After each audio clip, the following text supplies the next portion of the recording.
Hello and welcome आप सभी का आपके अपने YouTube channel M Cash Teaching Point में। उत्तर प्रदेश आंगनबाड़ी भर्ती मेरिट लिस्ट व नियुक्ति पत्र विशेष के परिपेक्ष में महत्वपूर्ण खबर लेकर के उपस्थित हो चुके हैं। जानेंगे जो हाई कोर्ट का आदेश आया है उसमें कुछ और महत्वपूर्ण निष्कर्ष आ चुका है जो इस वीडियो के माध्यम से आपको इंगित कराएंगे और समस्त जिलों में आवेदन कर चुकी बहनों के लिए ये निष्कर्ष बहुत ही महत्वपूर्ण है। साथ ही नियुक्ति पत्र विशेष के परिपेक्ष में क्या इन्फॉर्मेशन है उस परिपेक्ष में भी डिटेल से बात करने वाले हैं। तो निवेदन करेंगे आप वीडियो अंत तक जरूर देखें और वीडियो में दी गई महत्वपूर्ण इन्फॉर्मेशन को शेयर जरूर करें। अगर आप चैनल पर पहली बार विजिट कर रही तो चैनल को सब्सक्राइब जरूर कर लें जिससे जो भी नेक्स्ट अपडेट आप तक शेयर की जाए वो आसानी से पहुंच सके।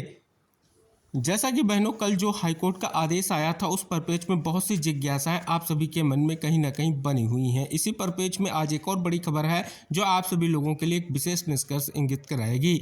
आंगनबाड़ी कार्यकर्ता पद के लिए स्नातक और परास्नातक अनिवार्य नहीं। हाईकोर्ट इलाहाबाद हाईकोर्ट ने कहा कि आंगनबाड़ी कार्यकर्ता पद के लिए स्नातक व परास्नातक अनिवार्य नहीं है। न्यूनतम योग्यता हाई स्कूल और इंटरमीडिएट के आधार पर मेरिट तैयार की जानी चाहिए। यह आदेश न्यायमूर्ति अजीत कुमार की पीठ ने भदोई की चांदनी पांडे की याचिका पर दिया। याची ने आंगनबाड़ी कार्यकर्ता पद के लिए आवेदन किया था।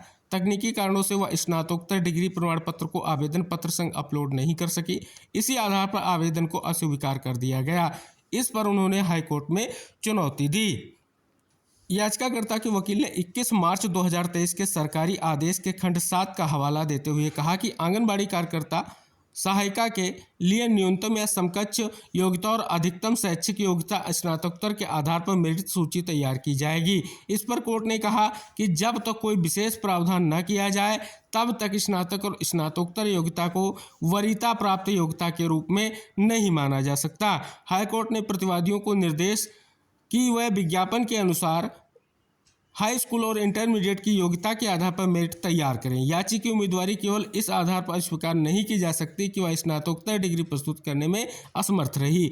इसके अलावा उसे किसी ऐसे उम्मीदवार से नीचे नहीं रखा जा सकता जिसने स्नातकोत्तर डिग्री प्राप्त की हो। तो यहाँ पर देखेंगे स्पष्ट तौर पर कल के वीडियो में यह निष्कर्ष आपको जानने को नहीं मिला था जो कहीं ना कहीं यहाँ पर जो है याचिकाकर्ता के वकील के माध्यम से जो 21 मार्च 2023 का शासनादेश है आप सभी को पता है उसी के आधार पर भर्ती की प्रक्रिया को कंप्लीट किया जाना है। उस परिपेक्ष में यहाँ पर खंड 7 का जो है हवाला दिया गया है जो कहीं ना कहीं यहाँ पर महत्वपूर्ण है।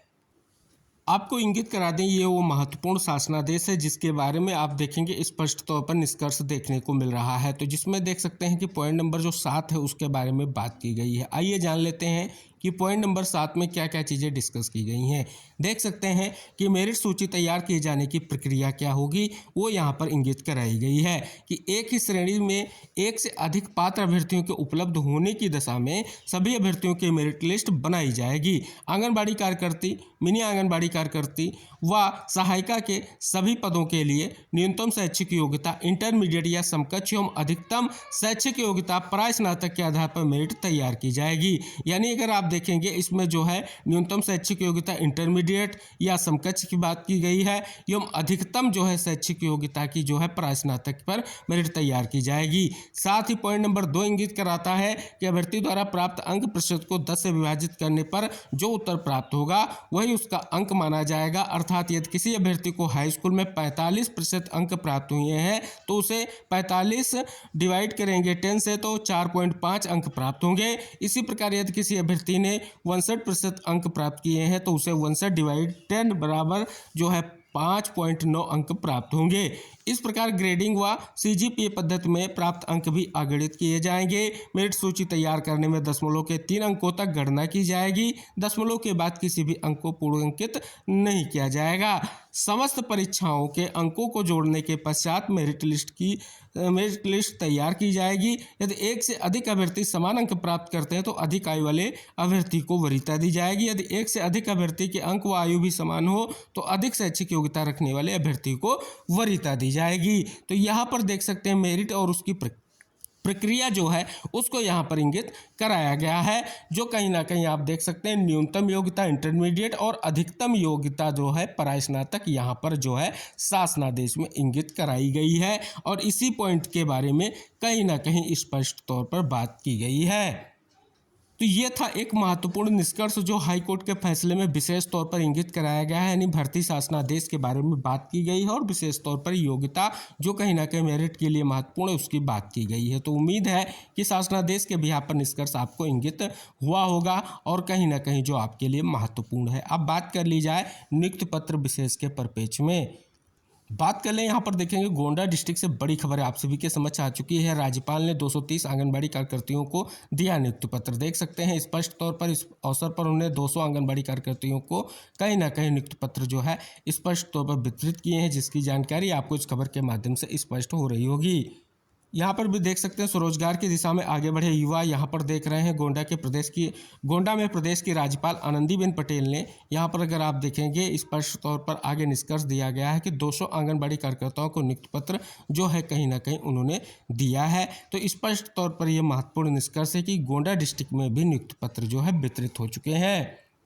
यहाँ पर देखेंगे आज जो है नियुक्ति पत्र जो है राज्यपाल महोदया के द्वारा जो है अयोध्या डिस्ट्रिक्ट में वितरित किए जाएंगे, जिसकी जानकारी कल के वीडियो में भी हमने आपको इंगित कराई थी। यहाँ पर अगर बात कर लें 144 आंगनबाड़ी कार्यकर्तियों को जो है नियुक्ति पत्र वितरित किया जाएगा।